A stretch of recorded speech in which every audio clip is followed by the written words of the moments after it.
What's up, everybody? It's your boy, the Noob.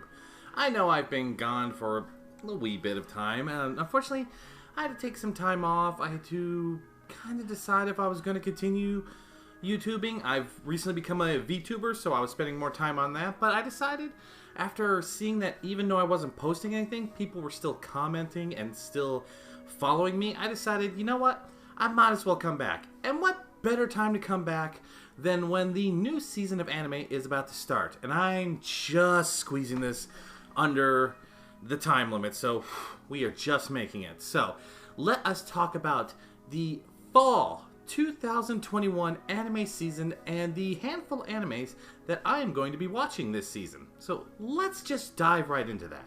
The first anime on the list, of course, is the second season of Mushoku Tenshin Jobless Reincarnation. Now, this anime was based off of a light novel, manga, that I have really enjoyed. I've been reading the manga, so I already know what's going to happen.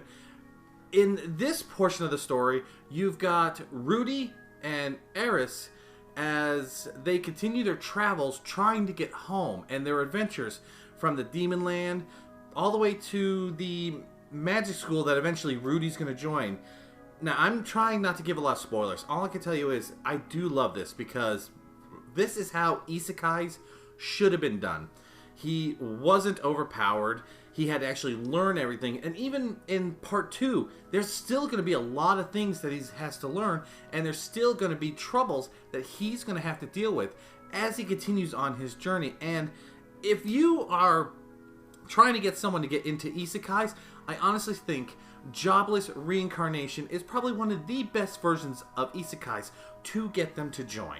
The second one on my list is the second season of Demon Slayer. This is going to be off the Entertainment District arc. Now, I know nothing about Demon Slayer. I only watched the first season. I still need to watch the movie before I watch this one. So, it's just going to be, the second season of our boy Tanjiro trying to fight demons, trying to figure out a way to turn his sister back into normal because she's still a demon now who doesn't drink blood and some other stuff. Now, I will admit, I am one of those who was not fully captivated by Demon Slayer like everyone else was. Yes, it was good. The animation was great, but it took so long in the first season to really start to step it up to where everyone was always talking about. And when you take that many episodes, because I think it was like episode, it was either 13 or 19, I can't remember which one it was, but everyone kept saying, oh, it gets really good once you get to this episode, blah, blah, blah, and it was like so far into the season, I was just like, that's a little far for it to get good. So that's why I haven't really caught up on the second, the movie, and why the second season one, I'm going to hold off until I see the movie. But it is on my list because I will admit, first of all, I love the opening soundtrack to the first season, the opening song, and I do admit the animation was pretty good. The story could use a little help, and let's face it, his little sister is just adorable. You know, you just want to protect that demon girl. So this one is on my list, but it's going to be whenever I get around to watching the movie. The next one is one that no one really thought was going to become an anime, but everyone was hoping it would become an anime. It is Komi Can't Communicate, and by God, I am so happy it's going to be coming out. And this is going to be the anime that everyone is going to have their eyes on, because this is one of those mangas that everyone I know reads it. Everyone enjoys it. Everyone's got high expectations for this. The story of Komi Can't Communicate is basically you have this girl named Komi. Now, she is considered that quiet beauty, the sophisticated one. She never speaks. She always looks dignified and all that. But you later find out it's because she has this very shy, intimidated persona. Basically, she can't communicate with people. She gets really nervous. She can't speak with them. She really can't do that. But she really wants to make 100 friends. Luckily for her, Komi makes a friend who figured out that she had this disorder, and he basically helps her gain friends and teaches her how to like communicate with like a notebook and stuff like that. It is one of these super sweet slice of life kind of animes and mangas, but I know the anime is going to be just as good, especially the trailers that we've seen. I'm sorry, they look way too gorgeous, and I'm sorry, this is going to be cute. As long as they keep this matching to the manga that was out, this is going to easily get a second season, third season, all the seasons that we're going to want, and people are going to just eat this up like cake. The next one is one that I'm really interested in because of the twist that it takes. Now, this is an isekai, but not the kind of isekai you're thinking of. The title of this one is The World's Finest Assassin Gets Reincarnated in Another World as an Aristocrat. Yes, it's one of those with the stupid long titles, but that's okay. Now, it is an isekai. And I know some of you are out there going, well, it's an isekai. Why is it different? Blah, blah, blah. What makes it so special? Well, in almost all isekais, when your main protagonist is reincarnated, what is he to the story? He is the hero 9 times out of 10. He's the one to save the world, you know, help the princess, stuff like that. Not this story. Your main character is reincarnated by the goddess to kill the hero. That's right. Your goddess of this planet wants this assassin to take out the hero because apparently the heroes are going too far and blah, blah, blah, and the next one's going to cause issues. So she's like, hey, you were an assassin before. I'm going to reincarnate you, and I want you to use your skills to kill his hero. So he gets reborn into an aristocrat family who's actually secretly a family of assassins, so it goes with his profession. I loved it because, let's face it, like I said, the big twist. He's there to kill the hero. And they, thanks to him, introduce guns. And yes, there is a little bit of, you know, power and all that. But still, he has to learn how to use his magic. He even has to get a teacher who kind of becomes family with him. So I love the dynamics of this manga. And I want to see how this is going to look as an anime. If it's as good as I think it's going to be, this is going to come out really, really good. Now... oh boy, the one I never thought was going to get an anime, but it did, and I have a feeling it's going to be in the same category as Redo of a Healer. The title of this anime is World's End Harem, and how do I describe this? World's End Harem is the story, your main protagonist, he is suffering from a disease. Basically, he's going to die in like 5 years, blah, blah, blah. So instead of waiting to die, there's a procedure where he gets basically cryo-frozen until they can find a cure for his disease. So he goes under cryo-freezing, he leaves his family, he leaves his girlfriend, blah, blah, blah. Well, several years later, like I think it's like 5 or something, he gets thawed out. Now, you know, he's like, all right, cool, they must have found a cure, blah, blah, blah. And what he notices is that all he sees is girls. And it gets a little confusing. And, like, the girl who meets him at first looks identical to his girlfriend, but she's technically not. He then learns that sometime after he got cryo-frozen, a disease went out into the world and basically killed off, like, 99% of the male population. So basically, anyone who was put into the cryo thing are immune to it. So they thawed him out and told him basically, hey, we're going to need you to help repopulate. Yes. I know somebody's thinking it. This sounds like the plot of a hentai. And reading this manga, which I have, I swear it is a hentai. I swear it's a daijojin that I was reading. So I'm going to be kind of interested to see how they play this, because almost in every chapter of the manga, there's naked girls. So I wonder how this is going to play it off. Is it going to have the same treatment as Redo of a Healer? Is it going to get the same issues as Redo of a Healer? I don't know. Probably. This is going to really skirt that line between hentai and anime. It's going to be right there. So this one I'm going to watch to see how they play it out. The next one on my list is one that I enjoy. Now, this one is going to be in the same category as the Isekai Pharmacist from the previous season. So if you are not a fan of that style of anime, you're probably not going to enjoy this. But if you enjoy that quiet, simple, slice of life kind of anime, this one might catch your attention. The title of this one is Banished from the Hero's Party, I Decided to Live a Quiet Life in the Countryside. Yes, it's another one of those long-ass titles, but it is worth it. Your main character, who goes by the name Red, was originally part of the hero's party, mainly because his sister is the hero, but one day, one of the party members, a noble from God who gives a fuck, told Red, basically, you don't have the power to be with us, we're going to need you to retire. And secretly, this guy was just trying to hook up with his sister so he can be more popular and blah, blah, blah, blah, blah. Ignore that. So, Red, deciding that since he was being a burden, decides to go and live out a quiet life in the countryside. And he basically does small missions. He doesn't tell anyone that he used to work with the Heroes Party, and Red's not even his real name.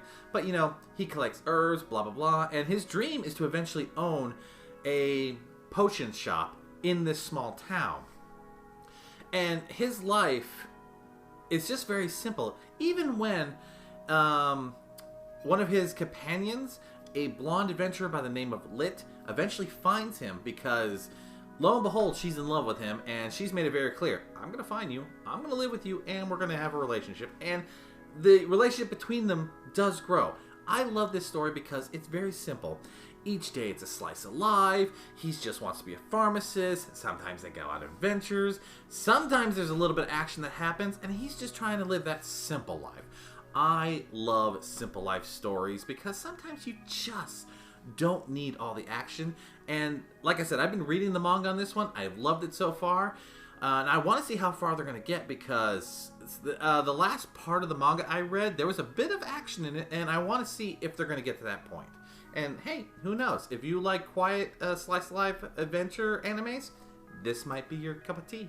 The next one is a bit of a unique fantasy story of mine. It's a little slow, but very thoughtful. It's based off a manga that I've been reading, and I've enjoyed it. It's very slow, but at the same time, it's very informative. Think the pace of Spice and Wolf, if you remember that anime. The title of this one is called The Faraway Paladin. Your main story revolves about this young man who was raised by 3 undead people. A blood heretic skeleton warrior, a mummy priestess, and a mage ghost. The story about this is this young man grows up only knowing these 3 people, not realizing that eventually he's going to have to go out into the world and basically do good, help out and all that. Is he going to be the hero? I don't know if we want to give him that title. I don't know if he ever accepts that title, but he kind of feels like that. I find the unique premise because he is raised by basically parents who are all undead, a skeleton, a mummy, and a ghost. Which, let's face it, not many adult parents in animes are like that. And he learns things from them. He learns like holy magic from the mummy. He learns how to fight from the skeleton warrior, and he learns magic from the ghost. Each one passes on their knowledge to this kid that they found abandoned. So it's a very unique story, especially once he starts going out into the world and starts helping people out, because it's just, you know, I can't explain this without actually giving a lot of it away. Just the representation between him and his family is very unique, and what he takes from that to what he brings out to the world that he meets later on is a very unique. I definitely am going to watch this. I hope it's as good as the manga. Like I said, it's slow, so I don't know if a lot of people are going to like it, but I'm going to give it a shot. The next one on my list is one that I have heard of and only have decided to watch because of the trailer and because of the unique concept. It is called Mieruko-chan. The story about this is you have a normal girl who's just trying to live her normal life. Except there's one part of her life that is just not normal. She can see spirits, ghouls, stuff like that that no one else can see. Now, what is a girl to do when she sees spirits that no one else can? Well, you know what she does? She ignores them all. That's right. She pretends that they are not there and tries to go about her day, because as long as she pretends that they don't notice, they don't think that she notices them. Which I find kind of interesting because, well, first of all, I go ghost hunting. So having to see things and know that things see you is something I take a very big interest in. So I want to see how they're going to play this out. I want to know if they're going to do it for the comedy, or if they're going to do it for the horror. Because the tags in this are, of course, comedy, horror, and supernatural. But I want to see how far in each category they're going to go. Because if it's too goofy, it's not going to be good. But if it's too scary, the comedy's not going to work. And I really want to see how they're going to play this out. Okay, now for the one that's going to cause people to be a little confused. This is a manga that I've read, and I read it because someone told me to, because the synopsis really didn't catch me, but once I started reading it, I couldn't stop, and that was the funny part. The title of this one is called The Fruit of Evolution. Before I knew it, my life had it made. This is an isekai with a weird bit of a twist. Your main character, Hiragi, is a fat guy, the loser, the one who's picked on in class. You know, he kind of reminds me of the guy from Excel Saga, but without the computer stuff. One day his whole class gets summoned to another world, blah, blah, blah. But unfortunately, he somehow finds himself alone in the wilderness. Basically, he didn't meet up the quota, and instead of sending him home, they sent him out in the middle of nowhere to basically die. While he's trying to survive out in the wilderness, a giant monkey girl, and I mean, she's not like a humanoid girl with monkey features, no, it's a big giant fucking gorilla, basically takes him in and starts caring for him and falls in love with him. Some shit happens, and eventually they both eat what is known as the Fruit of Evolution, and they both change. Of course, the big gorilla becomes a humanoid redhead girl who's really super cute, and he gets really thin and all that. And they, you know, gain powers and blah blah blah. But the concept is you have this main guy who finally started having someone care of him. It just happened to be a giant gorilla, and they decide to get married. It's really weird. I don't know how to say this in a way that'll make you want to watch it. I find the comedy in this very good. The romance between the two are very lovely, especially since when she's in human form, but she can transform back into monkey every once in a while.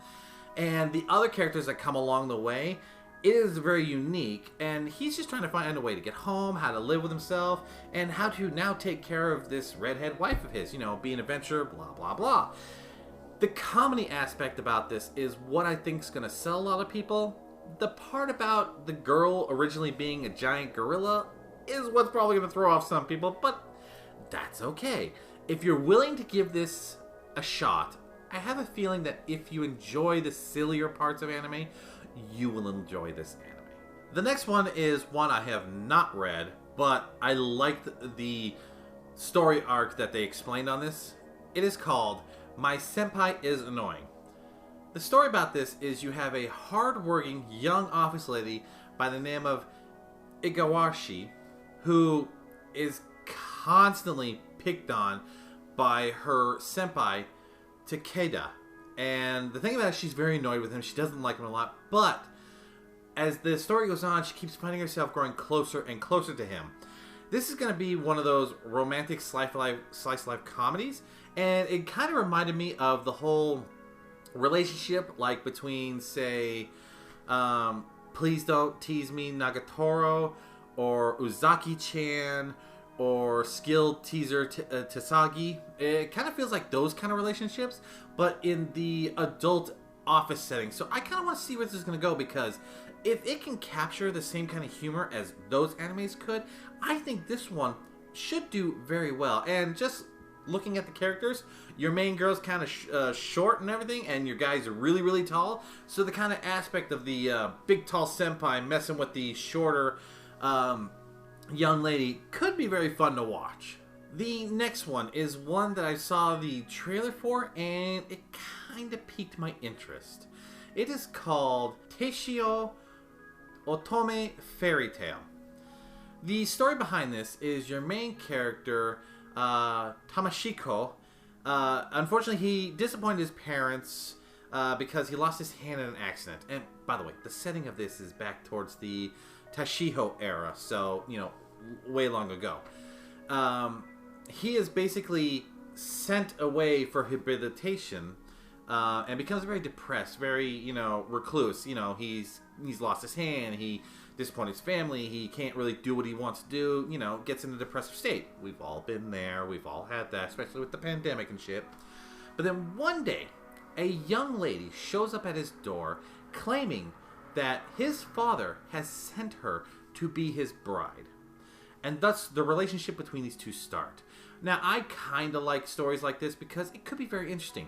One, did the father really send her? And two, what kind of relationship will grow out of these two? She is probably going to help him come out of his depression, all that. But what is he going to do for her? Because nothing is ever that simple. And I kind of want to see where this romance slice of life is going to go. Alright, and the last one kind of got my attention when reading the synopsis on it, because it kind of felt like a little bit of Code Geass meets Gundam, in my opinion. It is called AMAIM, Warrior of the Borderland. In this story, it is 2061, and Japan has basically lost its sovereignty.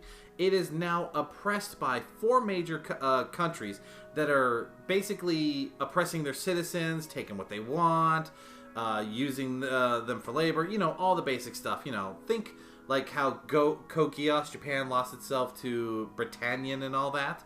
Think that kind of thing. Well, one day, your main character, who goes by the name of Shiba, he is a boy who loves machines, and he meets Gaia, which is this automated thinking AI system. And because of the encounter with this AI system, he eventually casts himself into battle, trying to help basically reclaim Japan its freedom. There's going to be robots, and the robot, first of all, just on the picture alone, has what looks like a samurai sword and a machine gun. Now, I kind of want to see how this is going to go because, like I said, first of all, it reminded me a bit of Code Geass, which, let's face it, is a fucking great anime. But it's got mecha in there, and I am a giant mecha fan. If you don't know or have never seen my collection of robot toys, then let me tell you, I'm a mecha fan. So I kind of want to give this one a shot, especially since I can't remember the last good mecha we've had in a while. So I'm hoping this one will be good, maybe bring back that mecha feel, and maybe get it back in there, because, hey, you know, mechas are awesome, and we need some giant fucking robots again, in my opinion. Well, folks, that's it for what I'm going to be watching in the next season, the fall of 2021. And now, this list is just the basic list. There might be more that come along as I watch some of the trailers later on, but some of these I'm probably going to drop because some of them, they're kind of iffy, and I want to see where they go. But I'm definitely going to keep an eye out for this. And who knows? There might be an anime that I haven't suggested that you want me to check out, and if you do, let me know. Put in the comments and all that. I will definitely check out anything you guys want to send me. Well, folks, thank you for joining me. I do apologize about the hiatus. I had to get a lot of things, you know, in my brain fixed up. I need to figure out what I was going to do, and plus, with me being a VTuber on Twitch now, I got to remember to, you know, do this as well as that. And hopefully, I will start doing like one a week of this, and hopefully maybe growing into more. You don't know, I will try my best, but I do guarantee you, I will be back with more stuff, especially with more mangas that I have found, and more toys that I've collected that I'm pretty sure you want to check out. So, if there's anything that you want me to talk about, be it anime, manga, toys, or anything like that, let me know in the comments below, and I will try to put that into my list so I can make sure to get what you want to see. But until next time, folks, I thank you for joining me, and I'll catch y'all next time. See ya!